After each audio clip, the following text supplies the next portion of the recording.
Okay, so I'm going to pretend I actually know something about art, okay? So get ready for it. And I'm going to offer some advice because I don't know. I think I can. Let's try it out and see what happens. Okay. Um, so I like to do sketches when I'm doing art, and what I mean by sketches is just kind of very roughs. The whole point of it is that it's rough to kind of figure out what you're doing, or just to get down ideas, or just to have fun. Okay, have fun with doodling. Um, my preferred sketchbook size is 8.5 by 11. That's in inches, so pretty much standard paper sized. I can fit my entire hand on a whole sheet. It's of comfortable weight and size. Can use it on my lap, no problems. I have used larger. This is I guess 11 by 14 or 8 by 14. Yeah, 11 by 14. This thing is massive. Honestly, it's not very easy to just kind of doodle on because it's just so big. It doesn't comfortably fit in a scanner or anywhere, so if you ask me, an 8.5 by 11 is very fine, totally usable, and I like it. There we go, thumbs up. Um, well, the truth of the matter is, you don't really need to draw super big, but if you can at least up whatever your current size of standard drawing is, it'll be a hell of a lot better when you start detailing it because you'll have more room to detail in theory. Okay. So, let's talk about sketching.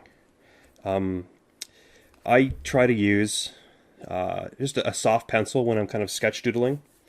And the point of what I mean by soft pencil is not even a specific kind of pencil, although this is a number 2, so it's a little soft. But just trying to be generally soft, pressure-wise, so that I don't get... Okay, let's do some nasty, big, thick, dark lines. As you can see, that probably stands out pretty good. You don't want that when you're just kind of roughly sketching, doodling. But let's get a fresh page. Okay, that's within camera. But if you kind of just sort of lightly roughing a shape, you should be able to faintly see that. But what I like to do, what I think works pretty good, is you kind of just you get a kind of a comfortable sort of tone going, just to rough out a shape. And I'm using circles here because that's what a lot of people do. And you just kind of rough your shape out, and then when you think you've got a good edge on something, you can start thickening around where you think the edge actually is. So the point of this loose doodling is to just kind of, you go wherever, and where you end up may give you a good inspiration for an edge you want to show. And then once you've got that, you can push a little harder and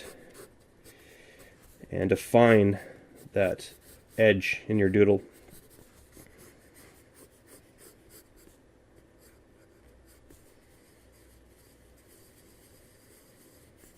Yeah, it's okay.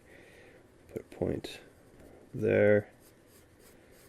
I'm darkening around the eye because I like the shape.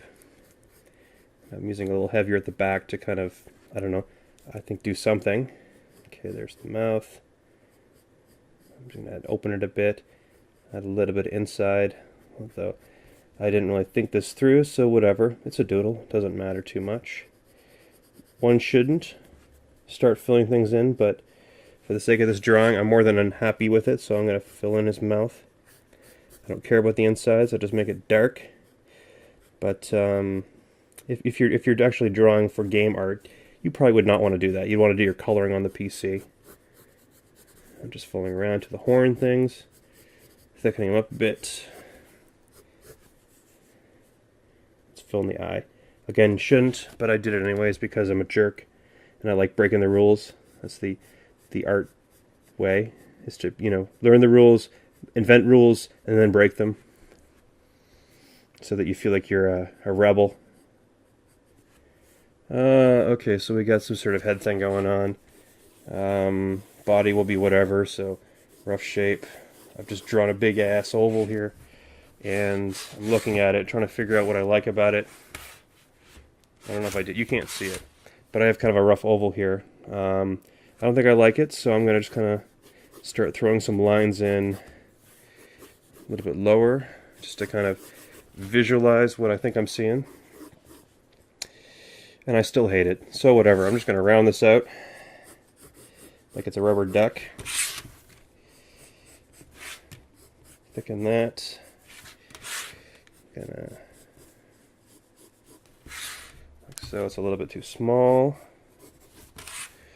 Blah blah blah. Oh yeah, another thing I like to do is actually physically spin the pad while I'm working, because you might find when you're drawing, you can do curves or straight lines better a certain angle. So you can move it, you can kind of spin to the angle that is most comfortable to do a specific kind of something. Anyways, this drawing kind of sucks. So, but that doesn't matter. The whole point was just to show some process. And, you know, it didn't really succeed. It's kind of a duck thing, I guess. I guess a leg is in the lower section, so I'm just going to roughly go there, and then I'll add a lower leg. This is awful. This is hideous. Oh my. I'll have to post this at the end of the video just to so you can enjoy my failure. Okay, so actually the foot's a little more like that. This is hideous.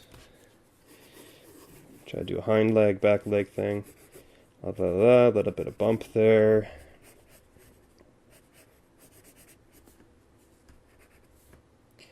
You can't actually see his reverse leg, so that actually has a terrible silhouette. Boo-hoo, Mike. Bad job. And I actually don't recommend erasing, but I'm going to fake a finished artwork. So I'm just going to selectively erase some of these extra lines. I'm not even going to fully erase them. I'm just going to kind of break them so you don't see them as much. They don't stand out as much when they're broken. With just even like a half-assed erase. And then I can thicken my ones I want to stand out.